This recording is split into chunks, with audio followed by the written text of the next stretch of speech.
host, Steve Gruber. Hi everybody, welcome to Outdoor America. I'm Steve Gruber. Thank you for joining us today. We're with a longtime friend of the show, Art Wainwright. Art's been with us before, and I know a dedicated fisherman when he digs himself his own farm pond and fills it full of big fish. And we're gonna do a little fishing here at the farm pond, but also we're gonna talk to Art about an amazing trip that he and some friends took to Florida not long ago. I've seen the fish, I've seen the pictures, now we're gonna hear the stories. It's gonna be a great day right here on Outdoor America. Welcome back to Outdoor America, everyone. It is a beautiful midsummer day, gorgeous, great day to be at a place where you know there's fish. And nice thing about being at a pond that your buddy owns, you know there's fish. We saw a lot of big catfish, there's some trout in here, some decent bass. And I'm getting bit. But Art Wainwright dug this pond. He's been on the show with us a few times. And Art, I know you're a big fisherman when you decide, well, I've got to have my own private fishing hole. That's right. How long ago did you dig this? Well, let's see, I started off with a teaspoon, then we graduated to a shovel. No, it's been about, I think this pond's been here about a good 10 years. So there's mature fish in here. Those catfish are nice. We've seen them cruising the shore. We hope to catch one here. Yeah, what we had here was basically a lot of willows, and so I figured it'd be a good place to put a pond. So nice low spot, wet spot. Yep, I had a guy come in here and we started doing a little digging, and it held water, had a good clay base to it. Then I started putting in some catfish and a few trout. It's nice when you can take the time and dig your own pond, but you also fish other places. And we were looking at, I saw some of the most amazing pictures, I got to tell you. Some video that you brought back of a trip to Florida with a gentleman. Tell me about that trip. Tell me about the boat. Tell me about the experience, because the fishing seemed to be absolutely amazing. I don't know where to start, you know, because I go on the road a lot of times. I go on my my old pickup truck. It's got about 180,000 miles on it, and I go along with my friend down here, Duke, my dog, and we just kind of go to the back roads. And anyhow, I went down to Florida, and I got a hold of Chris Mikula. He's my friend over there, and he showed me this story about this. They said the world's fastest commercial charter boat off the St. Petersburg there. So we made a connection with a guy, and the only thing is he told me he had to get up 3 o'clock in the morning, go out fishing at 3 in the morning. So okay, we're going out to the continental shelf, and that's about 100 and, what was that, Chris, about 120 miles out there? Yeah. So which side of Florida are you coming off? Coming off the Gulf side, Gulf of Mexico side.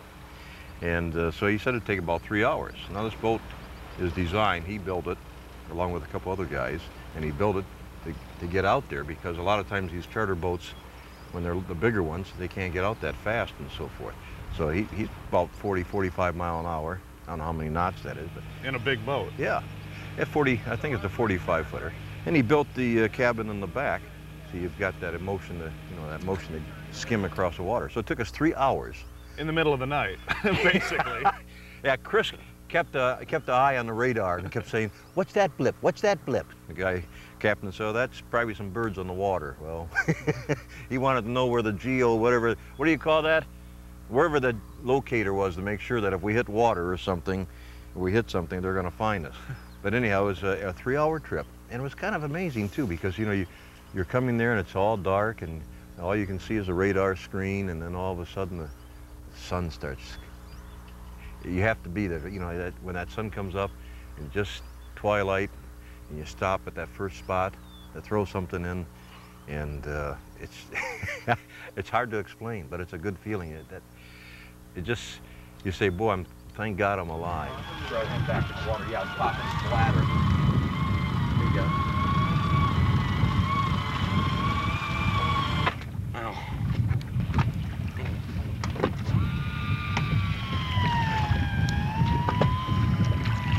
Now that's a rarity. Champagne snapper. Deep water species of a Margate porgy. Beautiful fish. The meat is just as white as the floor. This is one of the better eaten fish out here. You might only catch a few of those a year. Yeah.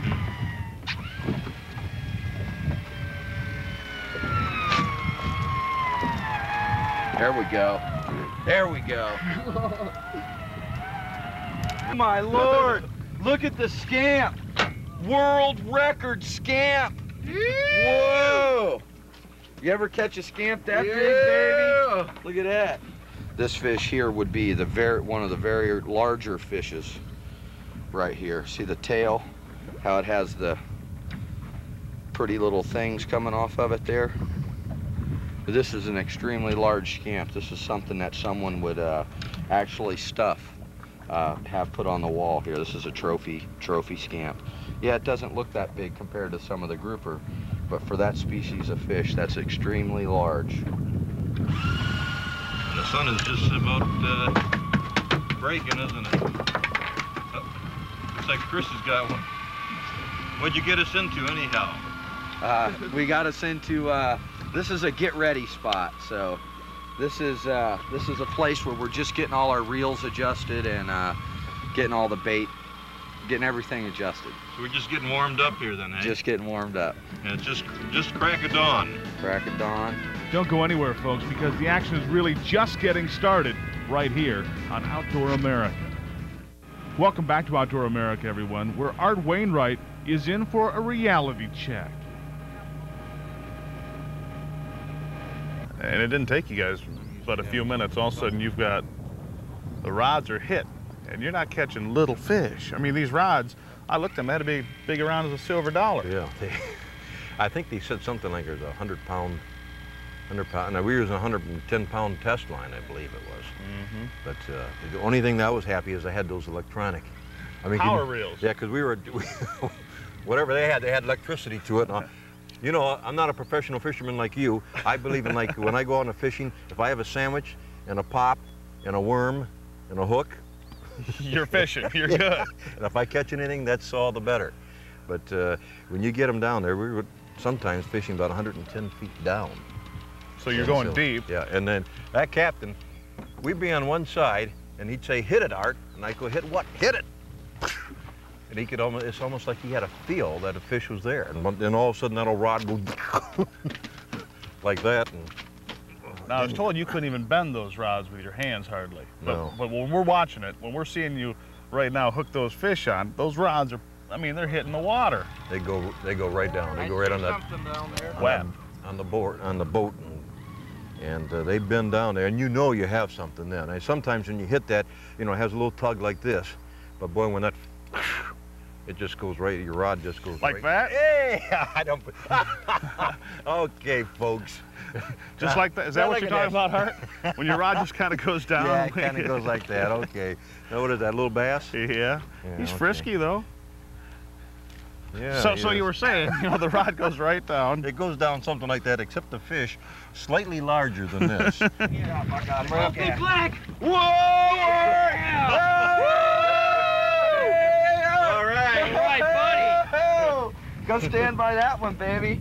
That's a prize. Can right I there. kiss him? Yeah, give him a Kiss kiss. Yeah. That's the Hell big yeah. daddy there. Wow, that's a nice one, eh? Take that hook out of him. Yes, sir. There you Now, what is that called? That's called a gag grouper. That's what we're out here to get today. Right there. How many pounds would you say What's that your is? shirt? My shirt. He's worried about my shirt. That's a that's about a 22-pound fish right there. Gag grouper. That's a medium to large size. But you felt the pull on that. Yes, I did. Now you think I was joking when I was pulling on that line? No, here. Thank you. You're welcome. That's worth it. That's a big sucker. Beautiful. Okay.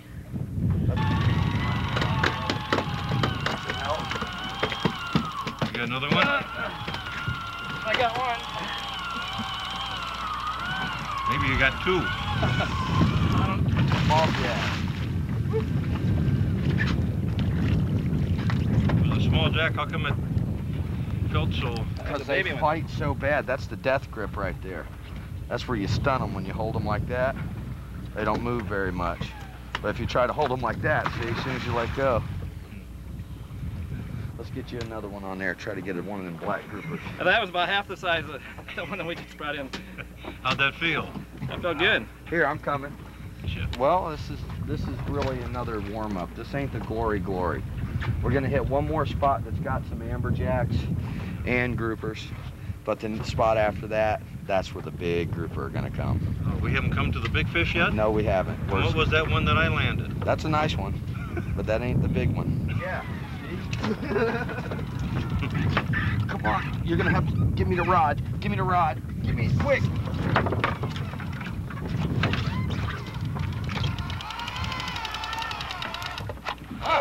That's it. This is him, Kelly. The big one? Oh, yeah. You ain't getting in there. What is that Here, yelling? Kelly. What's that yelling? Take it, baby. What's that? Oh! Hold on. What's that yelling supposed to do? A little extra energy. Hold on. There you go. Fight it with the reel. When it can reel, it can reel. When it can't, it can't. Stop. Trust me, now go. You gotta use your rod and make the reel work. It's all part of you. Make it part of you. Pump it, there you go, that's how you work it. Nice and slow. You keep steady pressure on the rod all the time, about like that right there. Good job. I think you got nice flat. They're hard to get out of the coral. That's a carbo. Stop, Kelly, you ain't gonna believe this, but you can't keep this fish. Whoa! You can't keep it? Nope. Because it's a what? But I can pop it right here. See that? Now, there, it's popped there. Now I can do this. Ugh. Hey, Big Daddy. Kelly, I'm sure you're gonna want a picture of that. Yeah. You got it? Watch the hook. Remember, you gotta spin it around so he can see it. Why can't you keep that? He is a closed fish. He's been closed here in Florida for about 11 years, and there's such a large stock of them now that they need to really open it again so these fish can be taken. Some need to be taken, just like when they closed the alligators and the deer. You're getting an overpopulation of these fish here. Go get your camera, Kelly. I'll let you get a picture. Yeah, I want to get a picture. Look at the fins on that. That's beautiful, isn't it? I want to get a shot too, Tom. Okay. Push and shoot? Yeah. Put your hands right here where I got mine. Slide them right in under here. The frame is what we see in the black marks? Yeah, inside the mask. Feel? Yep. If he tries to fall, throw him down that way, okay? His fins will poke you. I don't think he's ever been fishing in his life before until today. Not like this. That kind of brings something to you too when you see a smile on a person's face. Oh, I love it. That's part of my job that I love, is watching other people have a good time. I catch these fish all the time. Yeah. Someone like him catches them, they appreciate it. Me, I just blow its air bladder and throw it back in the water. I get no fun out of it.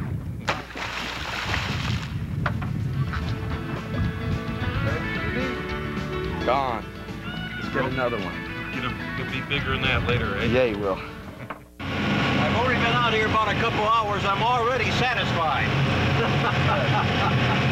we're going to go get bigger ones yet. Yeah. This I've got to see. Right now.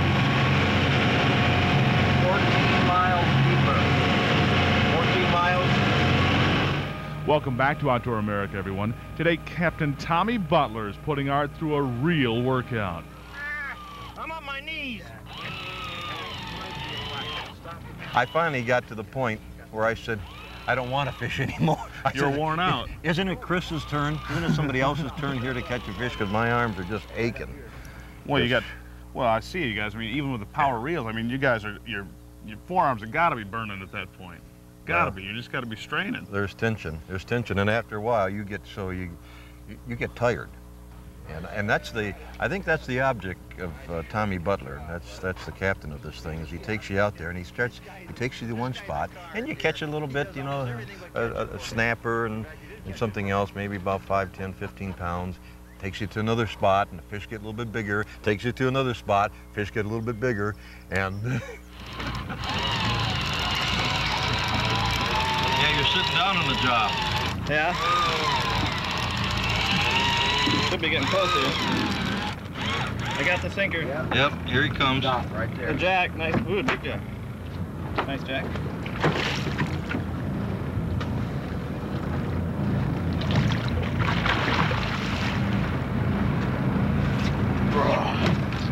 Yeah, that's more like it. That's more like it, baby, right there. All right, you're doing good. Yeah! Oh no! Look at the size of the snapper. You gotta tighten that drag on. That's way too loose. How'd that feel? My rod. That felt wonderful. Love them fish. See what's going on this one over here. Come on up. Don't stop. Don't stop. Yeah!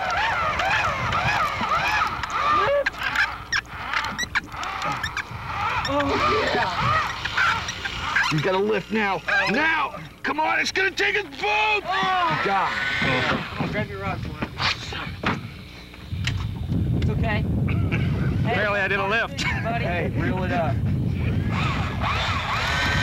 You lifted it through, okay? That must have been the biggest one.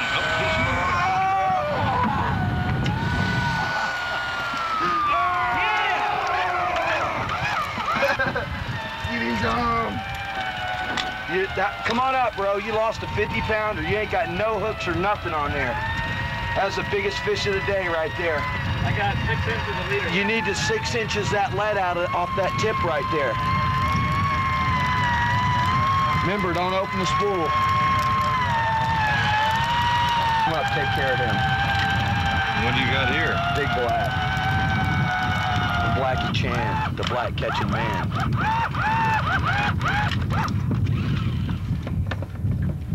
Oh, our carbo for the camera. There you go. How about the jelly? You gotta mess up stuff, brother. Stand over there and fish. Good time. Everybody relax. That's what he had, about a 70-pound one of these. That's what happens. They hit it off the bottom like that, yeah. You know you've got a good fish when the captain of the boat takes the rod out of somebody else's hand and says, I'll land that fish. And when they got in, they started saying, wahoo, wahoo. Let them break the surface. Yeah! Shake the base! Yeah! Woo, woo, woo! Son! That's where the term wahoo comes from? Yep. Tell me about this one. You've been waiting for this one, haven't you? You've been...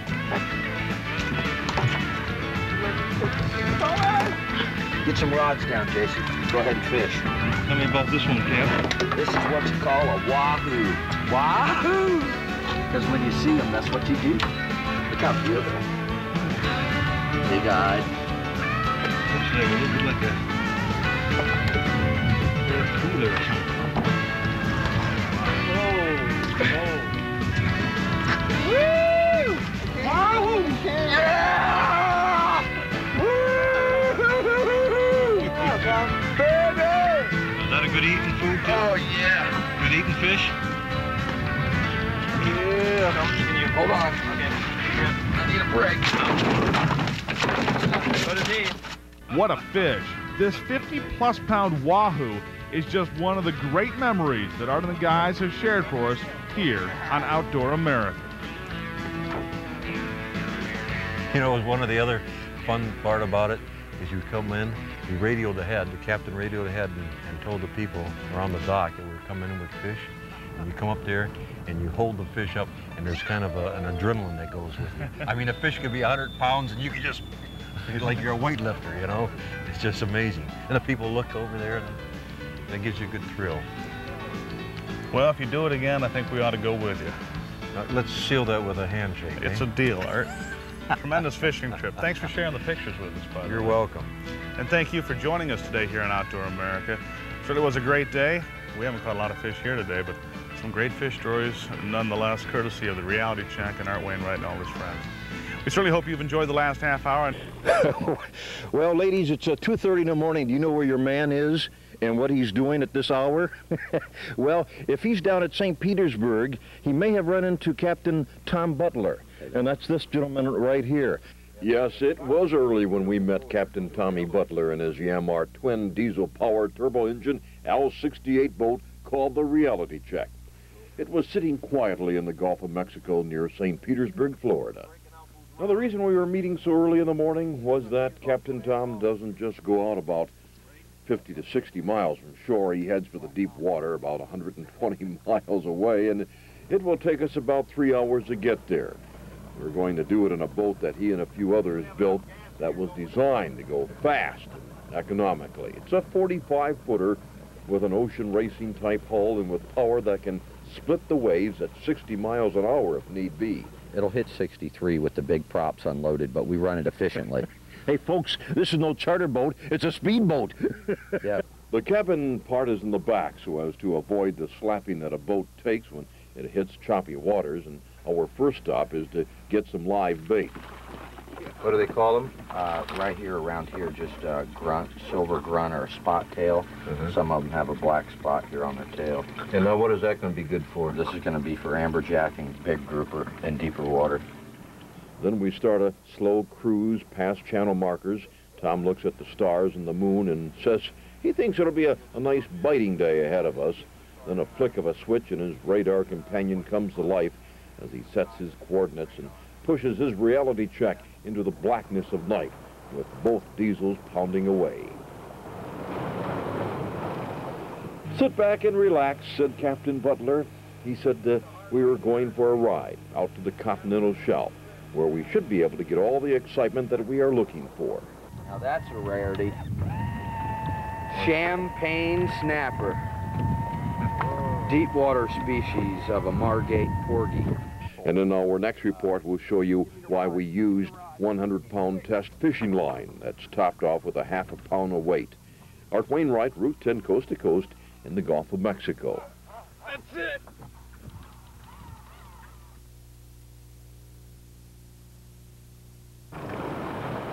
It was about 3 a.m. when we left the coast of St. Petersburg. Our destination was an area off the continental shelf, about 120 miles into the Gulf of Mexico.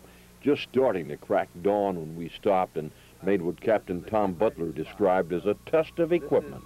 This is a place where we're just getting all our reels adjusted and getting all the bait, getting everything adjusted. There we go. Look at the scamp. World record scamp. Whoa. Captain Tom doesn't believe in pulling out too many in one area. That's why he'll fish a spot for a while, then head to another spot of his where it seemed the fish only got bigger. Get him, Art. I see something down there. Probably a minnow. Got him. Okay. Big black. Whoa! All right. Can I kiss him? Yeah, give him a kiss. Let go of that button. There you go.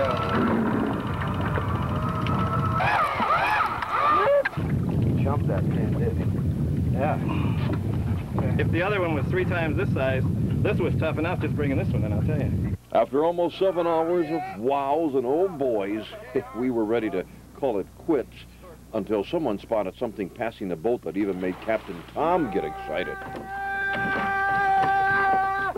This is what you call a wahoo. Wahoo! Because when you see them, that's what you do. If this isn't enough to finish a day of fishing, nothing is. It was a perfect ending to a beautiful day, and after another 3 hours of skipping across the Gulf of Mexico, we were greeted by a dock full of spectators who saw us coming home. How would you grade this on a level of success? This is an average to above average day. This is your typical day out fishing with me, pretty much. Yes, it was a day to remember aboard the Reality Check. Art Wainwright, Route 10, coast to coast, St. Petersburg. Don't you know 40?